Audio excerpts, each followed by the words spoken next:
You got a hand on that? You gotta put real. Don't pull down. Okay.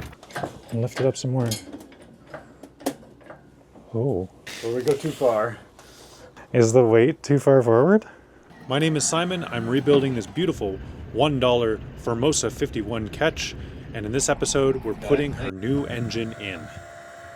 Just down a little bit further. Okay, that's good.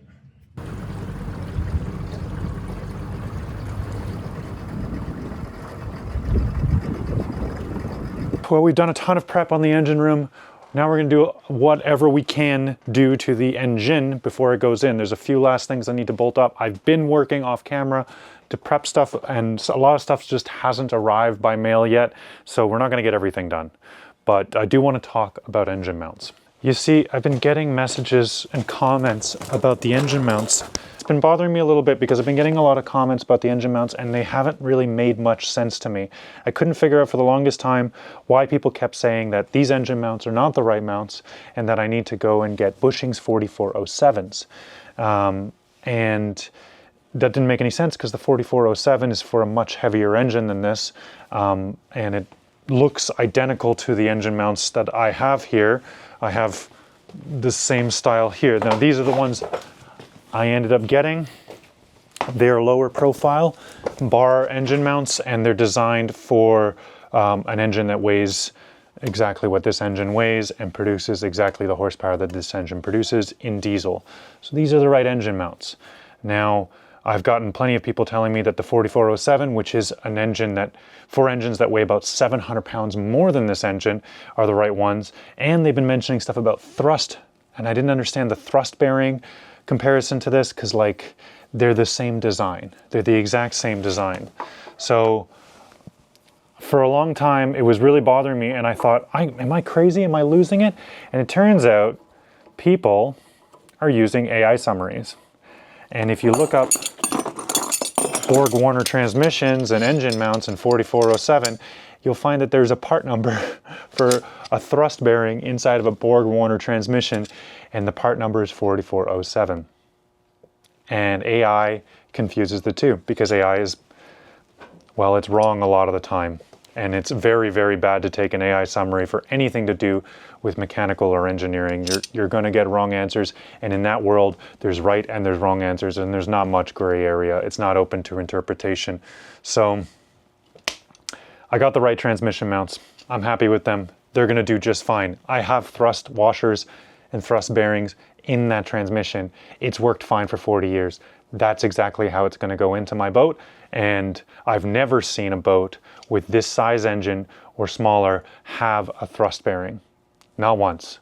Not a separate unit. Now in large ships, of course, I've seen it quite a few times, but I've been inside of over 100 engine rooms for small boats, and I haven't yet seen a thrust bearing inside it. I'm sure someone does it. I'm sure somebody out there has done it. It's just not common. The transmission can handle it. It's only 94 horsepower. We'll be fine. All right. That's my engine mount spiel. Let's get the rest of these bolted up. Let's move on to some cooling. Now that we've got the engine mounts on, I have to contend with my wet exhaust. So this is the mixing elbow right here. Now you'll remember this is actually a part off of a Chrysler Mopar V8, Marine V8, so the 318, the 340, or the 360. Very, very common engines if you know anything about engines, and also common in the marine world. So common that they have to be made slightly generic. So you'll notice there's portholes here, and this is the riser. Now the riser should share the same coolant as my exhaust manifold, but the mixing elbow doesn't. It should have salt water in it. But sometimes people do this thing where they put boats on lakes and in freshwater. Weird. Anyway, when they do that, they don't use coolant, and they raw water cool the entire engine block and have the raw water make its way through the exhaust manifold, up the exhaust riser, and out the mixing elbow. But since I'm running salt water and coolant, then I need to make a plate that blocks these two off. Now, very foolishly, I thought I could save a couple dollars and buy the Sierra version of this riser and this mixing elbow. It did save me about $100. However, didn't come with the damn plate. So now I gotta go make a plate to block this off, but not the exhaust, obviously. and I already have 2 gaskets for that, so I'll use the gaskets as a template, and we'll get that installed and get this tickety-boo.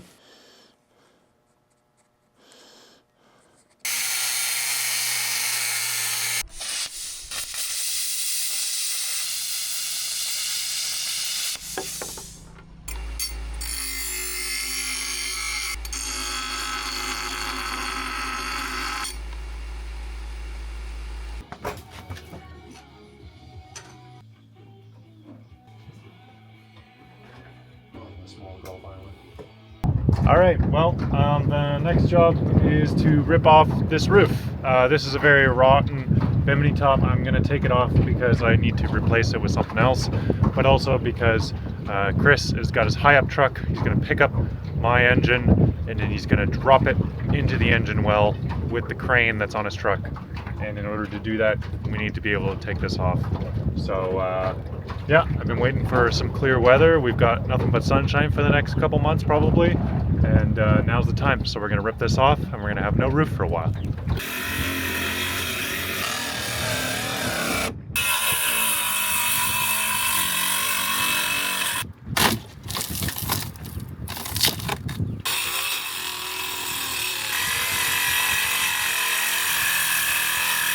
You got a hand on that? You're gonna put real don't pull down.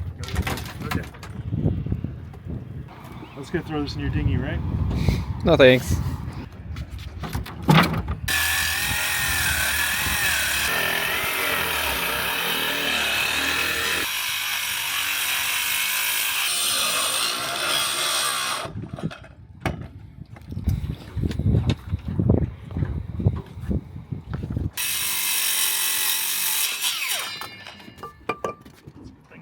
This saw just goes right through nails. A mallet somewhere, but I guess this will do.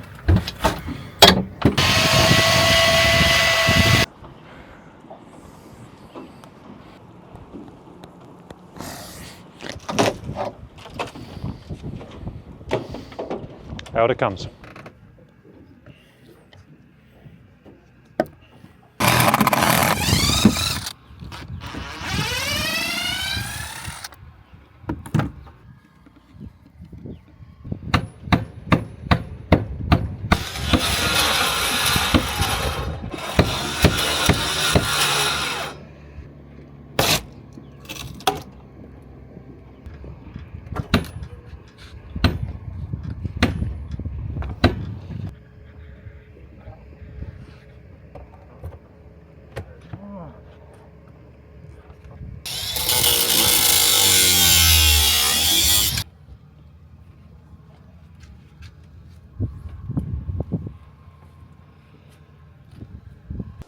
All right, the engine is not ready, but when are we ever ready? So we're going to hoist this thing, get it onto a truck, and get it out of here, out of the shop finally, and into the boat.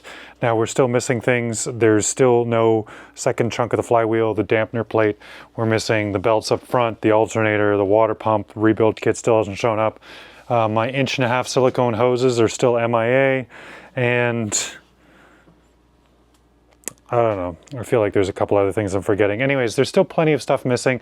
So it's not like I'm going to drop this in flash up engines and drive away at the end of this episode, but at least there will be a golden nugget in the bottom of my boat, and that's pretty cool. So what we got to do to get it through the hole is we got to take the transmission back off. Now you'll remember that 2 of my engine mounts are actually on the transmission. So I'm going to pull those off. We got the engine oil pan resting on some 4x4s down here. We've got the tension off of it from the hoist. We've got a donor secondhand tire to sit the engine on inside of this little box I've built. So everything is supported for the engine. That's good. But now nothing is supported on the transmission. So I'm going to pull off this cherry picker, get it onto the transmission, and unbolt everything here. And hopefully it comes apart not too dramatically. I gotta put this on a stupid video. All right, obviously I like a good deal when I can find one. I don't know if you've been on Temu or Alibaba or any of these websites recently, but they have a lot of knockoff power tools. And I'm not a big fan of getting a cheap tool if it's something you're going to use every day. But if it's something you're going to use like once a month, maybe, you know, this Impact from DeWalt is like 300 bucks. And then getting one from any of the other manufacturers is like double that. This is $32 on Temu. However, once I get a socket on it, I can't get the damn socket back off. So that's cool. I need this socket. There's like a snap ring at the end of this that's gonna... My $30 brushless Impact has swallowed a $40 socket. Now you're gonna have to buy an Impact for every size socket. Yeah, I'm gonna have to carry like hundreds of these. My God, this is so dumb. There's a stupid snap ring in here. I saw it at the end of the Impact. I didn't know why the hell it was there. And I bet you that's what's messing me up. I'm so cursed with snap rings. Let's go look down this barrel of this. Do you see a snap? Yeah, I see it. Oh, there it is. You can see it. Right there, little jammed up snap ring. Bet you if I get a chisel on that.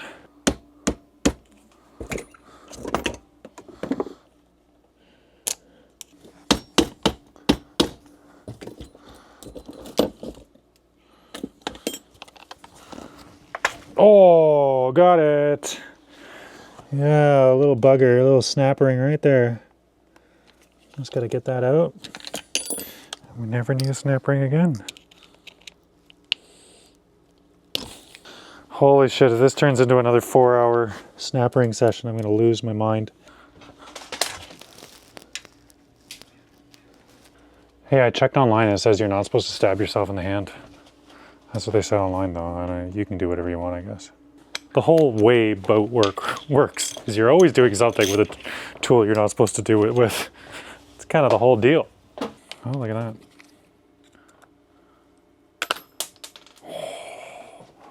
Got it.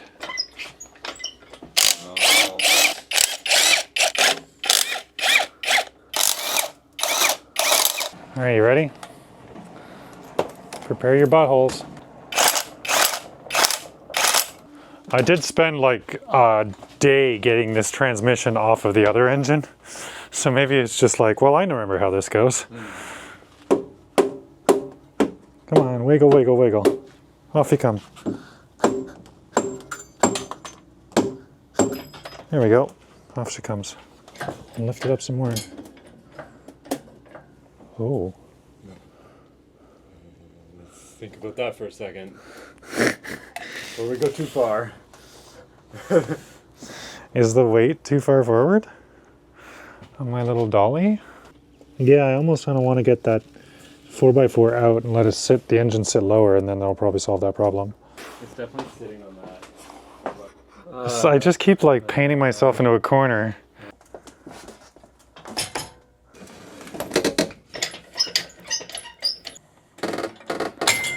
Yeah, keep going. Okay, hold up.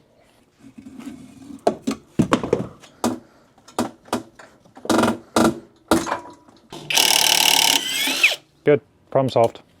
Okay. Let's go tow a boat.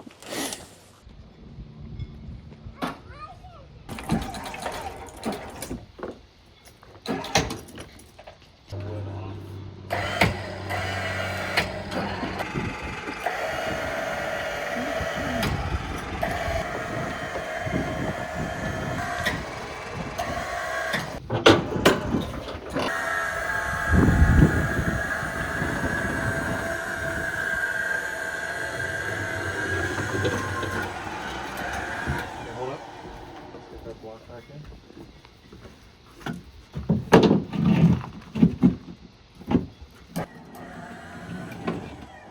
Boom like that, we're not going to be able to get it back up if we put it down. The crane? Especially in the swing when you're really really trying. Let's just give it the old. Oh yeah, I ain't going nowhere.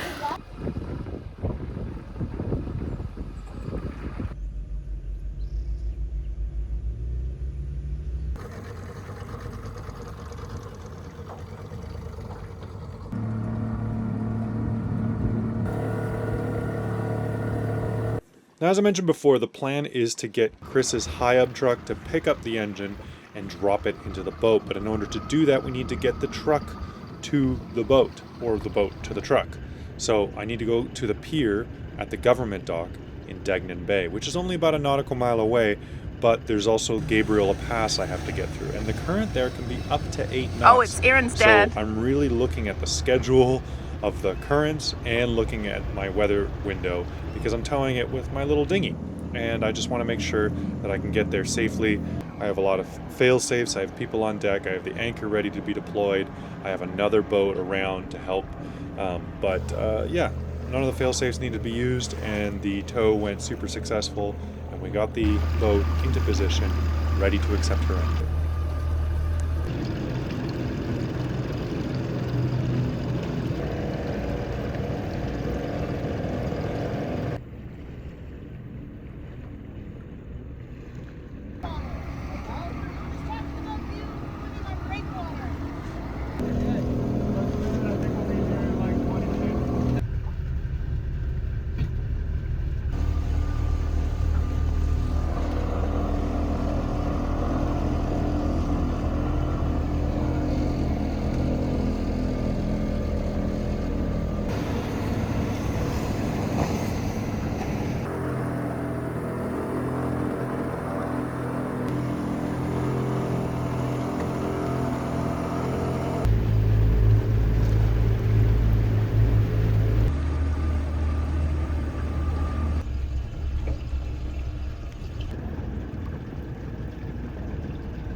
Got it? Nice.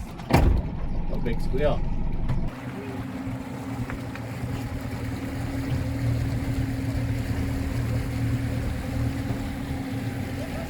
Good job, everybody.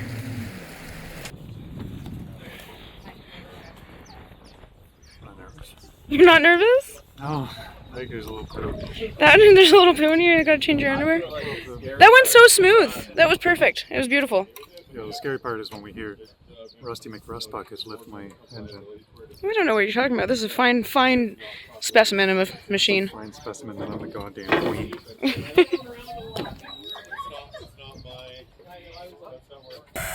did we take the engine out? Well, they didn't. They're putting a new one in, honey.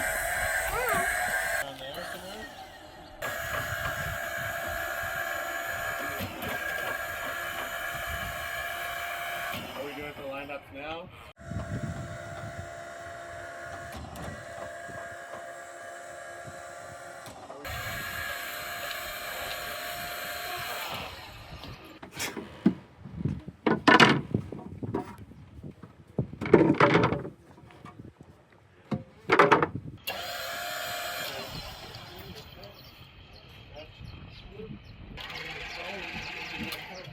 Look good?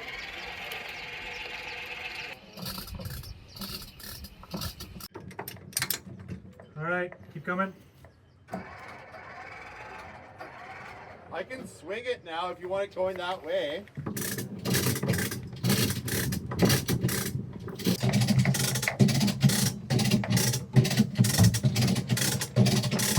Just down a little bit further. Okay, that's good. More? That's good. Hold it.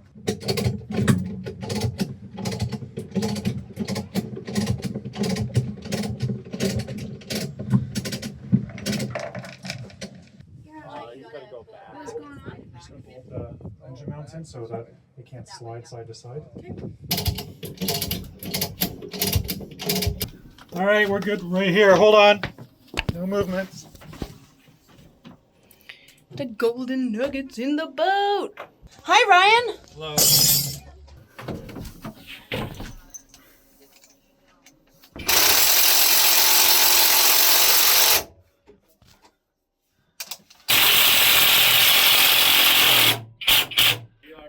All right, try lowering your boom just to lower the wire a bit. Yeah, I told it in. Lower the wire just a hair. Yeah. Hold on. Wait. Wait. Wait. Stop. Stop. All No.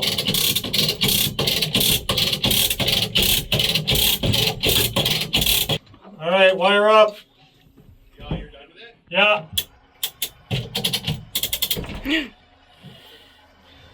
Son of a bitch. It's coming right out there. Fucking, of course it is. Okay, I need to get a bunch of wood and block up the bottom of the engine so it can't fall any further. And then I need to change the way the chain hoist is pulling up the front of the engine too much. I can pass you down Okay, anything else. that's a good place to start. Yeah, whatever you're. Kind of just give it all to you, probably. Well, yeah, thicker is better.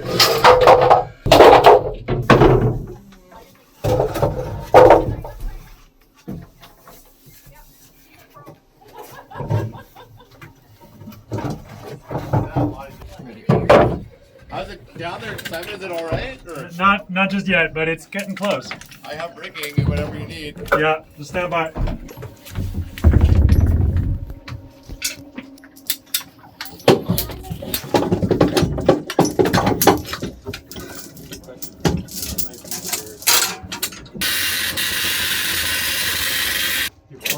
Yeah, good time to can once they're done their heavy work.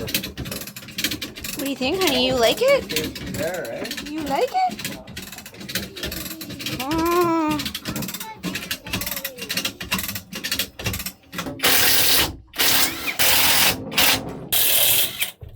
Oh yeah.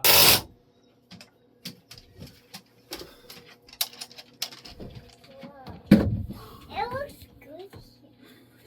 It is. Wow.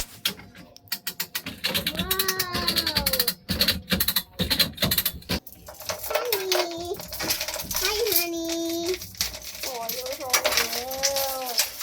so Are you staying on the mornings for a bit, or do you want to tow back over to Silver Bay? I would or- love to tow back to Silver Bay. The slack is at 5, but if the wind's going to be too much, then well, there is supposed to be a ebb in the wind according to Windy, but Windy's been wrong 9 out of 8 times. So. Yeah. You're just gonna let it sit like that for now.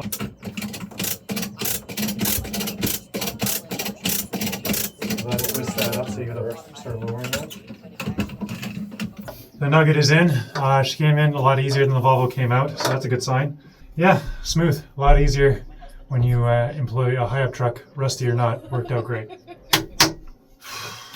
Ain't going nowhere. And we're back under tow. Chris has offered to tow us back to Silva Bay, which is great because we got to fight a little bit more wind than maybe my dinghy was ready for. And yeah, I want to give a huge thank you to Chris for his help, and Aaron and Ryan for their help as well, and everybody else who helped along with this project. It is a community effort getting an engine into a boat, and yeah, couldn't have done it without any of them. The tow back really gave me the chance to sit and watch and look at her, just see her move through the water. I am in love with this boat. I cannot wait to fire up her engine very soon and move her under her own power. She moves so well through the water, and she is such a ship. She got waked out several times on the tow back and just did not budge. So much momentum, so much weight, so much assuredness. She is just such a solid boat, and I feel really confident in setting out with her golden heart beating inside of her. Thank you guys so much for watching and liking and commenting, and especially those of you who are sponsoring this project on Patreon. It's giving me more time to work on the boat and less time working on side projects for other people so that I can afford all of this. Patreon is slowly but surely growing, and I really appreciate your support and help in getting this boat to sail around the world. Thank you guys so much. See you next week. Are you flying, Jack? Jack!